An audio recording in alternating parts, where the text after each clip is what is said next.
पुरी जिला कृष्णप्रसाद ब्लॉक अंतर्गत गिन्नी नाशी ग्राम माँ पादुकी मंदिर प्रतिष्ठा उत्सव मुख्य पंडित श्री टुकुना कुमार कौर, पंडित विद्याधर दास, पंडित श्री टुकुना दास और गिलनासी ग्रामवासी तत्वावधान 24/6/2026 बुधवार दिन प्रातः समय ग्राम्य पुष्करिणी पंडित मान द्वारा यथा विधि पूजा अनुष्ठित पर 300 ऊर्ध्व महिला जलपूर्ण कलश को मुंडरे धारण कर घंट घंटा वाद्य नाच हरिबोल हुड़हुड़ी एवं नाम संकीर्तन नादरे ग्राम्य परिक्रमा कर आसी थालामंडप निकट में उपस्थित होते। तत्पर अंकुरारोपण, मंडल स्थापन, दीक्षा ग्रहण आदि नीति संपूर्ण होता। परदिन ठारू 24 प्रहर नामयज्ञ, घृतयज्ञ और अन्न यज्ञ प्रत्येक 30,000 भक्त मानक अन्न प्रसाद व्यवस्था एवं सभापति, संपादक एवं 14 जनिया कमिटी और माँ पादुकी युवक संघर सभापति श्रीजुक्त जगन्नाथ प्रधान नेतृत्व में ग्रामर प्रत्येक द्वार पूर्णकुंभ स्थापन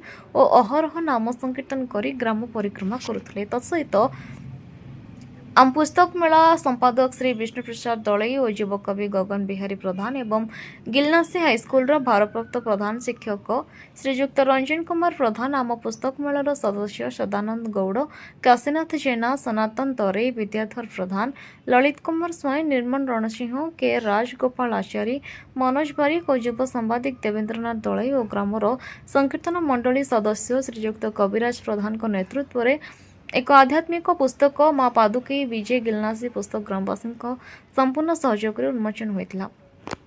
यह कार्यक्रम आहरी 2 दिन चलिबो बोली कमिटी पक्षरु सूचना मिली एवं एहिभଳି आध्यात्मिक कार्य चलिबा द्वारा ग्रामर मंगल हेबा संगे संगे मनीष मानक हृदय रे एक आध्यात्मिक भावना जागृत होउछि बोली किछि बुद्धिजीवी मत व्यक्त करिसेंति।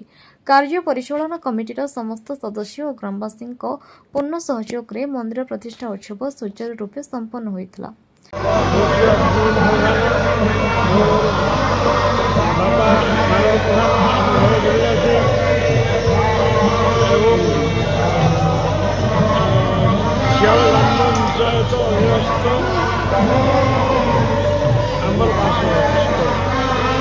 अच्छा, अपनी गाँव में मंदिर प्रतिष्ठा उत्सव चली गाँव अधिष्ठात्री देवी माँ पादुकी दीर्घ दिन है गोटे गाँव अनभितर रोते तेणु आम ग्रामर कौन जन लोक देखिपारती ना सब दर्शन पाते ना। तेणु ग्रामर मंगल आज ग्रामवासी बहुत दिन पर दीर्घ दिन समय पर माँ पादुकी सब देखापी ये आनी आम गिरिनासी हाईस्कूल भारप्राप्त प्रधान शिक्षक। अच्छा, आप गाँव में मंदिर प्रतिष्ठा उत्सव चली अवसर आप कौन करेंगे? ये मंदिर आज आप जो मंदिर देखुंट ये किसी नाला ये गोटे बालुका जोटा को कहती माने गाई गोरु मैंने चलाचल करती तत्सहित पाने खेलबुला करती।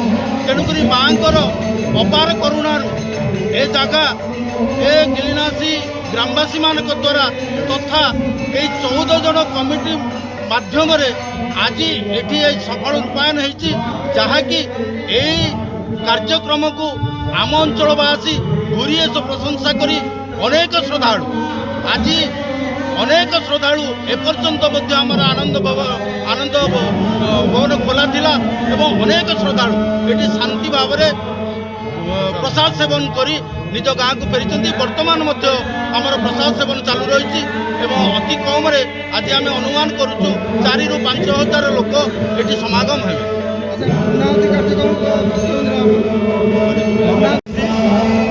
मो ना दिगंबर प्रधान आमर डिस्ट्रिक्ट पुरी पंचायत सियाड़। अच्छा, आप गाँव में मंदिर प्रतिष्ठा उत्सव चली? हाँ, मंदिर प्रतिष्ठा होम गाँव में बहुत दिन है विभाजन होता ग्रामवासी तरफ आम 14 जन को दायित्व देते आम बहुत झड़झंझा सहीकि 14 जन कमिटी आम बहुत झड़झंझा सही मंदिर काम करने प्रतिश्रुतिबद्ध बहुत मानने अवहेलित था ଆମେ 14 ଜଣ ତାକୁ ତଦାରଖ କରି ଏବଂ ପଇସା ସଂଗ୍ରହ ବାହାରୁ ସଂଗ୍ରହ କରି ମନ୍ଦିର କରିବା ପାଇଁ ଆମେ ବର୍ତ୍ତମାନ ପ୍ରସ୍ତୁତ ହେଇକି ମନ୍ଦିର କାମ ବର୍ତ୍ତମାନ ଚାଲିଛୁ। ଦିନକୁ କେତେ ଭକ୍ତ ଶ୍ରଦ୍ଧାଳୁ ଆସୁଛନ୍ତି? ଦିନକୁ ଆଜି ବର୍ତ୍ତମାନ ପ୍ରଥମ ଦିନ ଆମର 24, 25, 26 ତିନି ଦିନ ବର୍ତ୍ତମାନ ଆମର କାର୍ଯ୍ୟକ୍ରମ ଆରମ୍ଭ କରାଯିବ। ଆଜି 3-4 ହଜାର ଲୋକ ବର୍ତ୍ତମାନ ସମାଗମ ହେଇଛନ୍ତି। କାଲିକି ଆମେ ଆଶା ରଖିଛୁ 5,000 ଲୋକ ଏବଂ 26 ତାରିଖ ଦିନ ଆଶା ରଖିଛୁ 7-10 ହଜାରରୁ ଅଧିକ ଲୋକ ଆମର ସମାଗମ ଅଛି।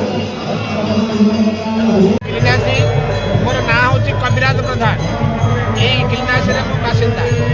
ଆଉ ଆଜିର କାର୍ଯ୍ୟ ଯେଉଁ ମାଙ୍କର ନୂତନ ମନ୍ଦିର ପ୍ରତିଷ୍ଠା, ସେ ଗୋଟେ ପତିତ ଭାବରେ ଜମି ଭିତରେ ଥିଲେ। ବହୁ ଦିନରୁ ଆମର ଆବାହନ କାଳରୁ ପିତା ଆଉ ପିତାମହ ମଧ୍ୟ କେତେ ଗଲେଣି, କିନ୍ତୁ ଆଜିର ଏଇ ଯେଉଁ ଯୁବପିଢ଼ି ଇଏ ଭବିଷ୍ୟତକୁ ଚିନ୍ତା କରି ସେ ବର୍ତ୍ତମାନ ନୂତନ ମନ୍ଦିର ତିଆରି କରି ସେ ଏଠାକୁ ମାଆଙ୍କୁ ବିରାଜମାନ କରାଇଛନ୍ତି। ଆଉ ସେ ନୂତନ ମନ୍ଦିରର ପ୍ରତିଷ୍ଠା ପାଇଁ ଆଜି ସମସ୍ତଙ୍କର ସମାଗମ। ତେଣୁ ସେ ପିଲାଙ୍କ ଉପରେ ଆମେ ଖୁସି। ଆମେ ବୟସ ହେଇଥିଲେ ମଧ୍ୟ ପିଲାଙ୍କୁ ଧନ୍ୟବାଦ ଦେଇ ଆମେ ଆଜି ସମସ୍ତଙ୍କୁ ସମ୍ମାନ ଦେଇ ଆଜି ଆପଣମାନେ ଯେଉଁ ମିଡ଼ିଆ ହିସାବରେ ଆସିଛନ୍ତି, ଯାଉ ଆପଣମାନଙ୍କୁ ଧନ୍ୟବାଦ। କିନ୍ତୁ ଶକ୍ତି କରନ୍ତି ବ୍ରହ୍ମାଣ୍ଡଂ ସାବୈ ପାଳୟତେ ଖିଳମ୍ ଇଚ୍ଛୟା ସଂହାରତେ ସ୍ୟା ଜଗତେ ଚରାଚରମ୍। ଏ ଚର ଅଚର ଦୁନିଆକୁ, ଏ ଚର ଅଚର ପୃଥିବୀକି ଯେଉଁ ପାଳନ କରୁଛନ୍ତି ଶକ୍ତି ମା, ସେଇ ମାଆଙ୍କର ଆଜି ଆବିର୍ଭାବ ହେଇଛି। ସେଇ ମାଆଙ୍କର ଶକ୍ତି ବଳରେ ଆଜି ଆପଣମାନଙ୍କର ସମସ୍ତ ସମାବେଶ ହେଇଛି। ଆଜି ଆପଣମାନଙ୍କର ଏ ଯେଉଁ କବି ମଣ୍ଡଳୀ, ଆପଣମାନଙ୍କର ମିଡ଼ିଆ ହିସାବରେ ଆପଣମାନେ ଆସନ୍ତି। ଆପଣମାନଙ୍କର ସେଇ ମା ଉତ୍ତରାତ୍ତର ଉନ୍ନତି କରନ୍ତୁ, ସର୍ବବିଘ୍ନ ବିନାଶ କରନ୍ତୁ। ଆପଣଙ୍କର ସଦ୍ଗତି କାମନା କରି ମୋର ବୟସ୍କ ହିସାବରେ ମୁଁ ଆପଣଙ୍କୁ ଧନ୍ୟବାଦ ଅର୍ପଣ କରୁଛି। କୃଷ୍ଣପ୍ରସାଦ ବ୍ଲକରୁ ଦେବେନ୍ଦ୍ର ନାଥ ଦଳାଇଙ୍କ ରିପୋର୍ଟ, ସଂଘର୍ଷ ଟିଭି।